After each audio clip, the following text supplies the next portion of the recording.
একটু ভেবে দেখুন, যদি আপনি নিশ্চিতভাবে জানতেন যে আগামীকাল রাতেই আল্লাহ আপনার জীবনের সমস্ত গুনাহ মাফ করে দেবেন, এমনকি ৮০ বছরের ইবাদতের সওয়াব একটি রাতেই দান করবেন, আর হাজার হাজার ফেরেশতা আপনার ঘরে নেমে এসে আপনার জন্য দোয়া করবে, তাহলে কি আপনি সেই রাতটি ঘুমিয়ে কাটাতেন? নিশ্চয়ই না, কারণ এই রাতটি সাধারণ কোনো রাত নয়। এই রাতটি বছরে মাত্র একবার আসে, আর সেই মহামূল্যবান রাতটি খুবই নিকটে চলে এসেছে। তাই অনুরোধ করছি, ভিডিওটি শেষ পর্যন্ত অবশ্যই দেখবেন, কারণ ভিডিওর শেষে আমি আপনাদের এমন একটি বিশেষ দোয়া শোনাব, যে দোয়াটি স্বয়ং রাসূলুল্লাহ সাল্লাল্লাহু আলাইহি ওয়াসাল্লাম হযরত আয়েশা রাদিয়াল্লাহু আনহাকে শিখিয়েছিলেন। বিসমিল্লাহির রহমানির রহিম। পরম করুণাময় ও অসীম দয়ালু আল্লাহর নামে শুরু করছি। রাত গভীর। এটি সেই পবিত্র রাত যাকে বলা হয় লাইলাতুল কদর, হাজার মাসের চেয়েও শ্রেষ্ঠ একটি মহিমান্বিত রাত। লাইলাতুল কদর হাজার মাসের চেয়েও উত্তম এক মহিমান্বিত রাত। এটি এমন একটি রাত যার মর্যাদা ও গুরুত্ব আল্লাহ তাআলা নিজেই পবিত্র কোরআনে ঘোষণা করেছেন।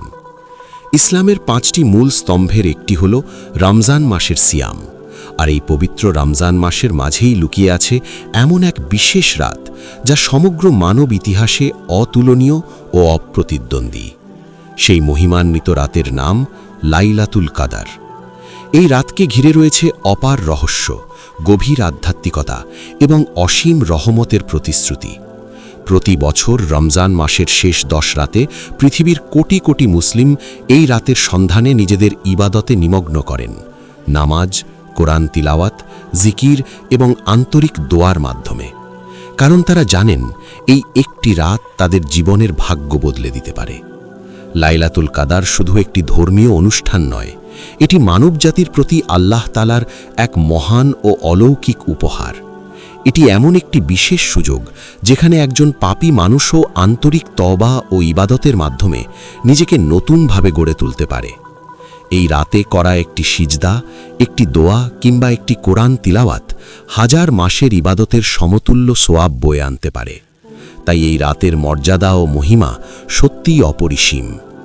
এই অসীম মহিমা উপলব্ধি করতে হলে আমাদের জানতে হবে লাইলাতুল কদরের ইতিহাস, এর গভীর তাৎপর্য, বিশেষ বৈশিষ্ট্য এবং এই রাতে আমাদের করণীয় কি। লাইলাতুল কদর শব্দটি এসেছে আরবি ভাষা থেকে। এখানে লাইলাতুন অর্থ রাত, আর কদর শব্দটির রয়েছে একাধিক অর্থ। প্রথমত, এর অর্থ সম্মান ও মর্যাদা।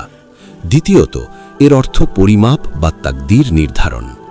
এই কারণেই লাইলাতুল কদরকে বলা হয় সেই মহিমান্বিত রাত যেদিন আল্লাহ তাআলা বান্দাদের জন্য বিশেষ রহমত ও তাকদীরের ফয়সালা করেন।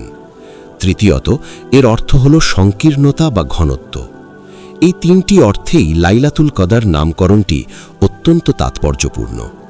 প্রথমত, এই রাতটি অত্যন্ত মহিমান্বিত ও সম্মানিত একটি রাত, কারণ এই পবিত্র রাতেই মহান আল্লাহ তাআলা পবিত্র কোরআন নাজিল করেছেন এবং অসংখ্য ফেরেশতা পৃথিবীতে নেমে আসেন। দ্বিতীয়ত, এটি তাকদীর নির্ধারণের রাত। এই রাতে আগামী 1 বছরের বিভিন্ন গুরুত্বপূর্ণ বিষয় যেমন জীবন, মৃত্যু, রিজিক এবং নানা ঘটনার ফয়সালা আল্লাহর পক্ষ থেকে নির্ধারিত হয়। তৃতীয়ত, এই রাতটি এতটাই ফজিলতপূর্ণ যে অসংখ্য ফেরেশতার আগমনে আকাশ যেন ঘন হয়ে যায়। এই রাতকে অনেকেই শবে কদর বলেও উল্লেখ করেন। এখানে শবে শব্দটি ফার্সি ভাষা থেকে এসেছে, যার অর্থ রাত। তাই শবে কদর এবং লাইলাতুল কদর দুটো শব্দই একই পবিত্র রাতকে নির্দেশ করে। শবে কদর এবং লাইলাতুল কদর দুটো শব্দই একই পবিত্র রাতকে নির্দেশ করে। পবিত্র কোরআনে এই মহিমান্বিত রাতের গুরুত্ব বোঝাতে আল্লাহ তাআলা একটি সম্পূর্ণ সূরা নাজিল করেছেন, যার নাম সূরা আল কদর। এটি কোরআনের 97 নম্বর সূরা। যদিও এই সূরাটিতে মাত্র 5টি আয়াত রয়েছে, কিন্তু এর প্রতিটি শব্দ গভীর অর্থ ও মহিমায় পূর্ণ। আল্লাহ তাআলা বলেন, ইন্না আনজালনাহু ফি লাইলাতিল কদর ওয়ামা আদরাকা মা লাইলাতুল কদর লাইলাতুল কদরি খায়রুম মিন আলফি শাহর তানাজ্জালুল মালাইকাতু ওয়ার রূহু ফিহা বিইজনি রাব্বিহিম মিন কুল্লি আমর সালামুন হিয়া হাত্তা মাতলাইল ফজর। এর অর্থ হল, নিশ্চয়ই আমি এই কোরআন লাইলাতুল কদরের রাতে নাজিল করেছি। আর আপনি কি জানেন লাইলাতুল কদর কি? লাইলাতুল কদর 1000 মাসের চেয়েও উত্তম। এই রাতে ফেরেশতারা এবং রূহ অর্থাৎ হযরত জিবরাইল আলাইহিস সালাম তাদের প্রতিপালকের অনুমতিক্রমে বিভিন্ন গুরুত্বপূর্ণ নির্দেশনা নিয়ে পৃথিবীতে অবতরণ করেন। আর এই রাতটি ফজরের উদয় হওয়া পর্যন্ত পূর্ণ শান্তি ও রহমতে পরিপূর্ণ থাকে। সূরা আল কদর 1 থেকে 5। এই সূরার একটি বিশেষ বিষয় হল এখানে আল্লাহ তাআলা নিজেই প্রশ্ন করেছেন, তুমি কি জানো লাইলাতুল কদর কি? এটি আরবি ভাষার বালাগাতের একটি বিশেষ শৈলী। এর মাধ্যমে বোঝানো হয়েছে যে এই রাতের মহত্ব ও মর্যাদা এতটাই মহান যে মানুষের পক্ষে তার প্রকৃত মাহাত্ম্য সম্পূর্ণভাবে উপলব্ধি করা সম্ভব নয়। এছাড়াও পবিত্র কোরআনের সূরা আদ-দুখানে আল্লাহ তাআলা বলেন, নিশ্চয়ই আমি এই কোরআন এক বরকতময় রাতে নাজিল করেছি। অনেক মুফাসসির এই বরকতময় রাতকেই লাইলাতুল কদর হিসেবে চিহ্নিত করেছেন। ইসলামের ইতিহাসে লাইলাতুল কদরের একটি বিশেষ ও অত্যন্ত গুরুত্বপূর্ণ স্থান রয়েছে। নবী মুহাম্মদ সাল্লাল্লাহু আলাইহি ওয়াসাল্লাম যখন মক্কার হীরা গুহায় ধ্যানমগ্ন ছিলেন, তখন রমজান মাসের এক পবিত্র রাতে মহান আল্লাহ তাআলা হযরত জিবরাইল আলাইহিস সালামকে পাঠিয়ে পবিত্র কোরআনের প্রথম আয়াত নাজিল করেন। সেই মহিমান্বিত রাতটিই ছিল লাইলাতুল কদর। আলেমগণের মতে কোরআন নাজিলের ঘটনা মূলত 2টি পর্যায়ে সম্পন্ন হয়েছিল।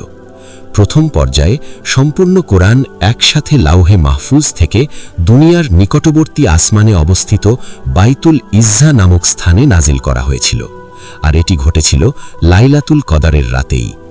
দ্বিতীয় পর্যায়ে সেখান থেকে প্রায় 23 বছর ধরে বিভিন্ন সময় ও ঘটনার প্রেক্ষিতে ধীরে ধীরে নবী মুহাম্মদ সাল্লাল্লাহু আলাইহি ওয়াসাল্লামের ওপর কোরআনের আয়াতসমূহ নাজিল হয়েছিল। এরপর প্রায় 23 বছর ধরে প্রয়োজন ও বিভিন্ন ঘটনার প্রেক্ষিতে ধাপে ধাপে নবী মুহাম্মদ সাল্লাল্লাহু আলাইহি ওয়াসাল্লামের ওপর কোরআনের আয়াতসমূহ নাজিল হয়েছিল। এই ইতিহাস থেকে স্পষ্টভাবে বোঝা যায় যে লাইলাতুল কদর শুধু একটি সাধারণ ধর্মীয় রাত নয়, এটি সেই পবিত্র রাত যেদিন মানবজাতির জন্য সর্বশেষ ও সর্বশ্রেষ্ঠ আসমানি কিতাব পবিত্র কোরআন নাজিলের সূচনা হয়েছিল। অর্থাৎ এটি ছিল ইসলামের ইতিহাসের সবচেয়ে গুরুত্বপূর্ণ ও তাৎপর্যপূর্ণ ঘটনার সূচনা।